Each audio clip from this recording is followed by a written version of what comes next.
Joan Smokes review. Hello there, and welcome to my review of Joan Smokes by Angela Meyer. This is a super tiny novella. It's like the size of my hand, and it won the inaugural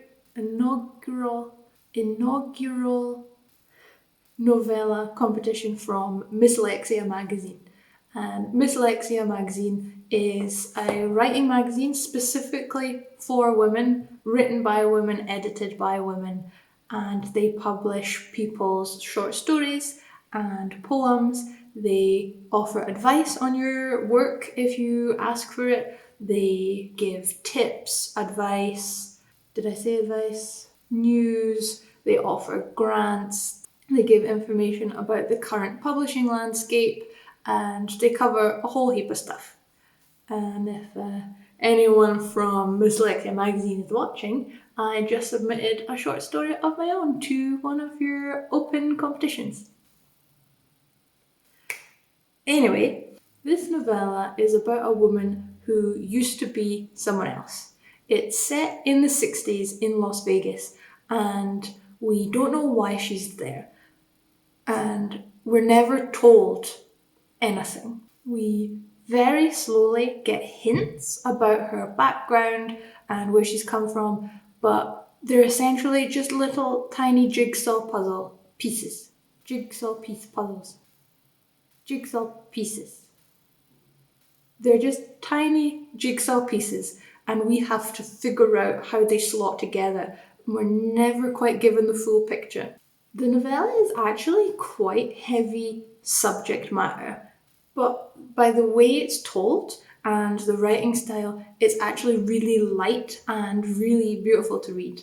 And it's almost written like a long poem, where each page is its own scene, and each scene at most is 1 or 2 pages, and they're not very big pages.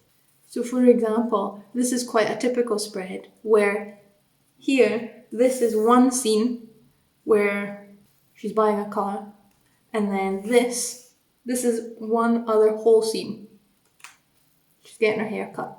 And the whole novella progresses like this, where we just get these little, like, Polaroid snapshots of what she's doing, and we have to figure out how they all go together.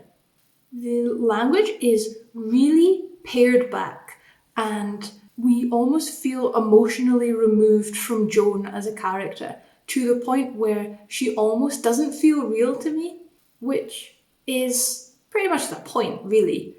So I'm not quite sure how Meyer manages to do that in such a short time, but she really makes Joan feel like she is a facade, and we are only presented with the facade and the character in the book, who we don't know what her name is other than Joan, that Joan is a facade to that character as well, and she doesn't know who Joan is, she's just winging it. The scenes kind of alternate between the past and present, between her life right now in Las Vegas, and then we flip to middle USA somewhere. So I don't know US geography. And then we realise that emotional removal that we experience with her as a character, the protagonist actually developed that as a survival technique, which is quite interesting, because then all those little jigsaw pieces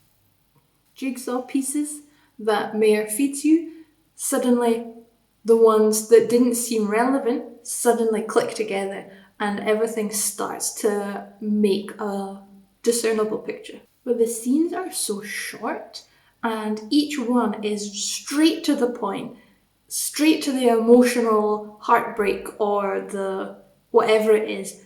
And each one just takes you on this roller coaster ride of suppressed emotion until I felt like I was ready to burst. So I'm not sure how the character managed to deal with all this crap.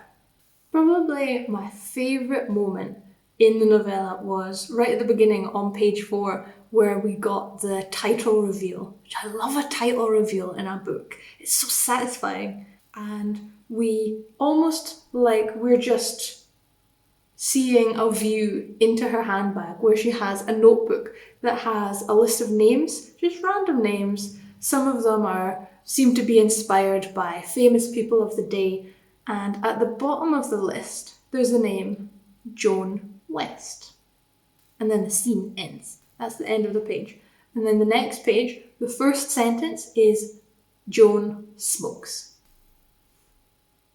I got chills when I read that. That was really satisfying. And before we read this list and before this sentence, the character has no name. She's only ever referred to as she. I really recommend this tiny, hard-hitting, emotional roller coaster of a novella. It will leave you wanting more. Thank you very much for watching. I will see you in my next video, which is a review of The Shadow Sent Duology by P.M. Freestone. But until that point, I will speak to you in the comments.